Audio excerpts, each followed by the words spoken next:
On July 6, 1953, Fidel Castro performed an unsuccessful raid on the Santiago Army barracks against Fulgencio Batista. He wanted to create an uprising against Batista, but the result of this was his men were killed and he and his brother Raul were arrested. After being released, the Castro brothers, along with Che Guevara, launched another attack on Batista. This was also unsuccessful. After Castro fled to Mexico, he then came back to Cuba and launched Cuba instantly into a state of war. On March 13, 1957, the revolutionaries launched an attack on the presidential palace in Havana, which was again unsuccessful. Castro then issued many proclamations during 1958, which ranged from strikes to death threats against the political candidates, as well as he kidnapped 10 American and 2 Canadians who were in Cuba at the time from the Freeport Sulphur Mining Company in Cuba on June 26. He then kidnapped 28 naval sailors from the Guantanamo Bay, which he released after the rising anger occurred in the White House. And after this event, the U.S. deployed 28 Marines to protect the base. Batista dispatched the Cuban troops so that the U.S. Marines could be withdrawn. Castro continued his threat of violence as the election was occurring, which resulted in fraud. After the election, by May, 600 people had been put to death by revolutionary courts in the Batista government. Che Guevara became eligible for any new position in the government, including the presidency under this new regime. And with that position, he watched over military prisons, directed court-martials, and made tours of the Soviet Union, Asia, and North Africa. The U.S. had recognized Castro's new government as stable in the beginning, but the tension between D.C. and Havana was rising as Castro toured the U.S., meeting with Nixon and Herter. He told them that Cuba would be a neutral state in their fight against the Soviets, but he also lied to the U.S., telling them that Cuba was a poor nation which had neither troops nor arms, which wasn't true. Castro didn't gain any financial support from the U.S., so he turned to heavy taxation and exportation, where all landholders who had more than 100 acres of land were ran into an agrarian reform, which was changes to the agriculture and how it was used and processed. They did this as a way to try and save the economy of Cuba, which was in shambles as it had a lot of unemployment and the investment rate was plummeting.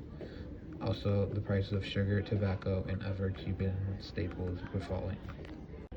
After this, the chief of Cuba's Revolutionary Air Force, Pedro Luis Diaz-Lanz, fled to the U.S. in June of 1960, and foreign assets over U.S. protests continued to be confiscated. And then, by the end of 1960, the economic activity between Cuba and the U.S. had been seized. Eisenhower severed many diplomatic relations with Cuba.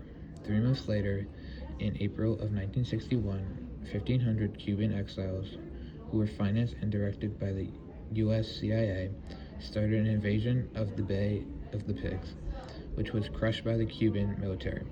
This was the largest attempt to overthrow Castro during his regime. The beginning of the revolution was with a failed assault on the Cuban military barracks on July 26 of 1953, but by the end of 1958, the guerrilla revolutionaries in Castro's July 26 movement had gained the upper hand in Cuba, forcing Batista to flee the island. Castro and Batista, the U.S. was administrating Cuba until 1902, once Cuba had become a republic. 23 years later, a financial crisis occurred in Cuba that had governmental corruption under Machado, who was the president and wanted reform. And with this reform, he became the first dictator of Cuba until 1933, when Batista revolted against him when he was a revolutionary soldier. Batista became president in 1940 to 1944 and ran again for a second term in 1953, which he lost and overthrew the government with a coup and canceled the elections in Cuba. Castro was running for Congress as part of the Cuba's People's Party before Batista had been in power. Castro wanted to arm a revolutionary opposition to Batista's regime, so he led a raid against the Moncada Army Barracks in Santiago de Cuba on July 6 of 1953, where most of his men were killed and he and his brother were imprisoned. But then he went on trial and was established as a revolutionary, and Batista saw Castro as a threat and wanted to get rid of his revolutionary movement. Castro then went to Mexico with other Cuban exiles, and then in November of 1956, he and 82 men, a part of the July 26 movement, sailed from Mexico to Cuba, where they ambushed Batista's army after landing in eastern Cuba on December 2nd, 1956, where most of the men were killed, but the Castro brothers and Che Guevara were able to escape. Castro started a guerrilla campaign against Batista and led Cuba into a civil war, with the rebels fighting the government facilities, plantations, and other sites vital of the revolution. And he went after anyone suspected of siding with Castro. He also suspended constitutional protections for Cuba, including freedom of speech and assembly, and after a year, Batista postponed the election, and the U.S. stopped siding with Batista's Cuba. The U.S. began to withdraw support of Batista, which was previously backed because of Batista's anti-communist stance when he was a communist himself. Another presidential election occurred amongst widespread fraud, yet Batista still won despite a new, moderate candidate receiving more legitimate votes.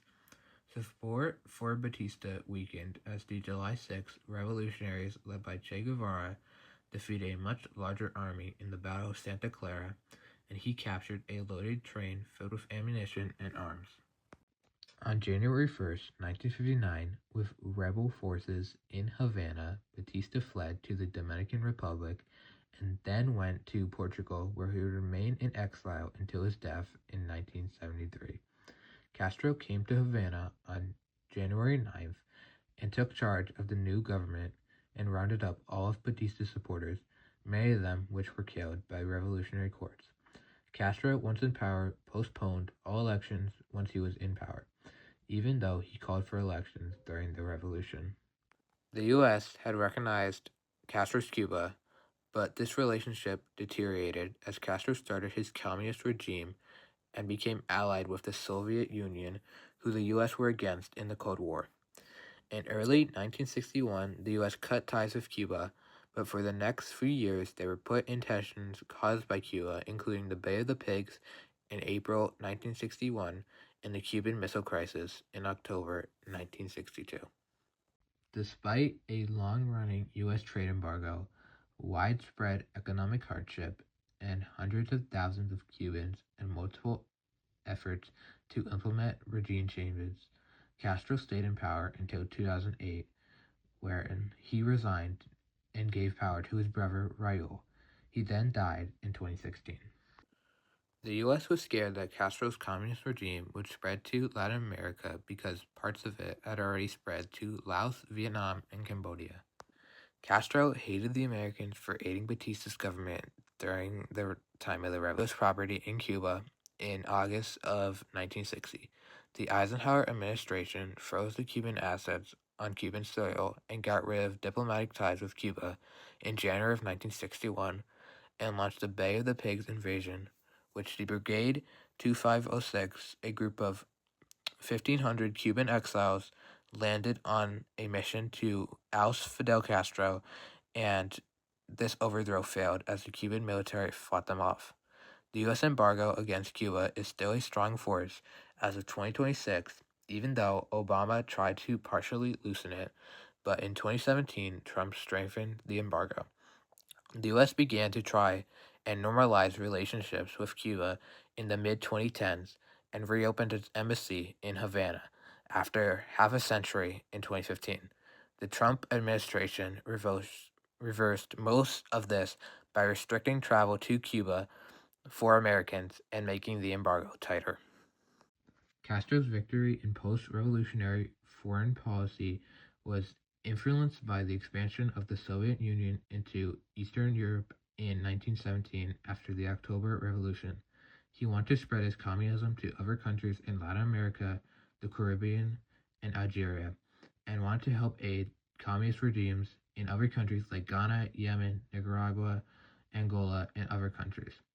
Castro intervened in the 70s and 80s in the Angolan Civil War by providing 60,000 Cuban soldiers. Cuba was established as a socialist state, and its economy and society was transformed by the socialism, as well as Castro reformed his relationship with the U.S. The Cuban Revolution inspired numerous revolutionary movements and parties, specifically ones who had similar economic and social situations as Cuba did.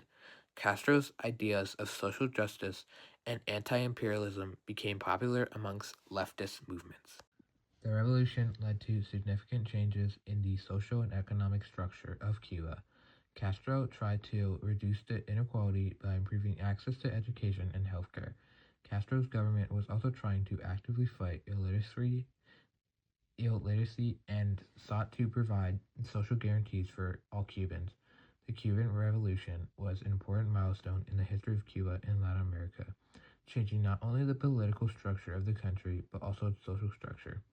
This period of struggle and hope is still relevant in future discussions about Cuba and its place in the world. The revolution is also a reminder that if you pursue freedom and justice, it can lead to significant changes in society, but the path to such changes can be challenging and with a lot of difficulty.